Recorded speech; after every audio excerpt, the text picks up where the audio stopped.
ایک زمانے میں ایک دور دراز سلطنت میں ایزابیلا نام کی ایک شہزادی رہتی تھی۔ ایزابیلا کا گھر کسی دوسرے کے برعکس تھا۔ یہ گھر تھا جو پوری طرح چمکتی برف سے بنا تھا۔ وہ یہ سمجھ کر بڑی ہو گئی تھی کہ اس کا برفیلا ٹھکانہ دنیا کی سب سے خوبصورت جگہ ہے، اور وہ شاد و نازر ہی اس کی ٹھنڈی دیواروں سے آگے نکلتی ہے۔ برف کا محل ایک عجوبہ تھا جس کی دیواریں ہیروں کی طرح چمکتی تھیں، اور برف کے نازک مجسمے جو ہر کونے کو آراستہ کرتے تھے۔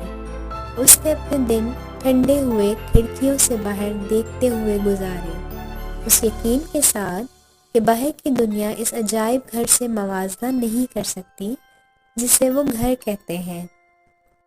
سردیوں کی ایک کرکرا صبح جب سورج نے برف کے محل کو گرم سنہری چمک میں نہلا دیا، بالوں میں ایک عجیب کریکنگ آواز گونجی۔ ایزابیلا شور کے ذریعے پہنچی اور یہ دیکھ کر خوفزدہ ہو گئی کہ دیواروں میں سے ایک میں ایک بڑا شگاف نمودار ہوا ہے۔ اس کا خوبصورت گھر ٹوٹنے لگا تھا۔ گھبراہٹ میں ایزابیلا نے دیکھا کہ اس کا پیارا برف کا محل آہستہ آہستہ ٹوٹ رہا ہے۔ برفیلی دیواریں پگھل گئیں اور اس کی منجمد خوبصورتی کی دنیا اس کی آنکھوں کے سامنے بکھر گئی۔ بھاری دل کے ساتھ وہ اپنے آپ کو اس تلخ حقیقت کے لیے تیار کرتے ہوئے باہر نکلی جس سے وہ اتنے عرصے سے گریز کر رہی تھی۔ آسمان ایک چمکدار نیلا تھا اور سورج کی گرمی اس کے گالوں کو چوم رہی تھی۔ گھاس کا میدان جنگلی پھولوں سے ایسے متحرک رنگوں سے بچھا ہوا تھا جو اس نے کبھی نہیں دیکھا تھا۔ پرندوں نے ایک مدھر سمفنی گایا اور ایک نرم اور ہلکی ہوا کے جھونکے نے سرسبز و شاداب درختوں کے پتوں کو جھنجھوڑا۔ دن ہفتوں میں بدل گئے۔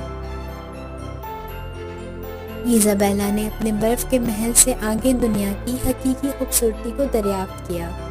اسے احساس ہوا کہ اس کا دل ان برفیلی دیواروں کے اندر کافی عرصے سے قید ہے اور وہ باہر کی زندگی کے عجائبات سے محروم ہو گئی ہے۔ جنگل میں گہرائی میں وہ ایک صاف کرنے پر ٹھوکر کھا گئی، اور وہاں اس کی حیرت کے لیے ایک شاندار ڈریگن تھا۔ اس کے ترازو تابناک رنگ سے چمک رہے تھے اور اس کی زمرد کی آنکھیں ذہانت سے چمک رہی تھیں۔ یہ کوئی عام ڈریگن نہیں تھا، اس نے حکمت اور نرمی کی چمک پیدا کی۔ ایزابیلا نے ایک محتاط قدم آگے بڑھایا، اس کا خوف مسحور کن راستہ بنا رہا تھا۔ ڈریگن نے شفقت سے اس کی طرف دیکھا اور گہری گڑ گڑاتی آواز میں بولا، سلام شہزادی ایزابیلا، میں نے آپ کو دور سے دیکھا ہے اور آپ کے برفیلے گھر سے باہر کی دنیا کے لیے آپ کی تڑپ کو محسوس کیا ہے۔ ایزابیلا ابھی تک حیران ہکلانے میں کامیاب ہوئی۔ تم کون ہو عظیم ڈریگن؟ ڈریگن نے جواب دیا، میں ڈریگنور ہوں، ان سرزمینوں کا محافظ۔ میرے پاس آپ کو دنیا کی حیرت انگیز سیر کرانے کی طاقت ہے۔ کیا آپ میری آنکھوں سے دنیا کو دیکھنا چاہیں گی؟ شہزادی ایزابیلا، جوش سے مغلوب ایزابیلا نے بے تابی سے سر ہلایا۔ اس کا بہت بڑا سر ایزابیلا کو اس کی پیٹھ پر چڑھنے کی اجازت دیتا ہے۔ اس کے پروں کی ایک زوردار تھاپ کے ساتھ وہ جنگل اور اس کے ایک زمانے کے پیارے برف کے محل کو چھوڑ کر آسمان کی طرف بڑھے۔ ان کی چوٹیاں برف سے چمک رہی تھیں۔ صاف جھیلیں جہاں ایزابیلا مچھلیوں کو گہرائیوں میں تیرتی ہوئی دیکھ سکتی تھی، وہ گھنے جنگلوں سے گزرتی تھیں اور وہ سرسبز و شاداب اور ان مخلوقات کو دیکھ کر حیران رہ جاتی تھی جو اسے گھر کہتے تھے۔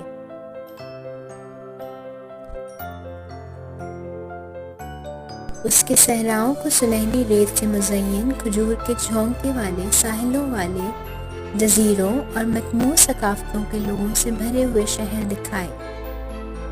ایزابیلا کا دل خوف سے پھول گیا جب اس نے دنیا کی وسیع متنوع خوبصورتی کا مشاہدہ کیا۔ آپ کا شکریہ عظیم ڈریگن، میں نے دنیا کی حقیقی خوبصورتی دیکھی ہے اور یہ اس سے کہیں زیادہ ناقابل یقین ہے جس کا میں نے کبھی تصور بھی نہیں کیا تھا۔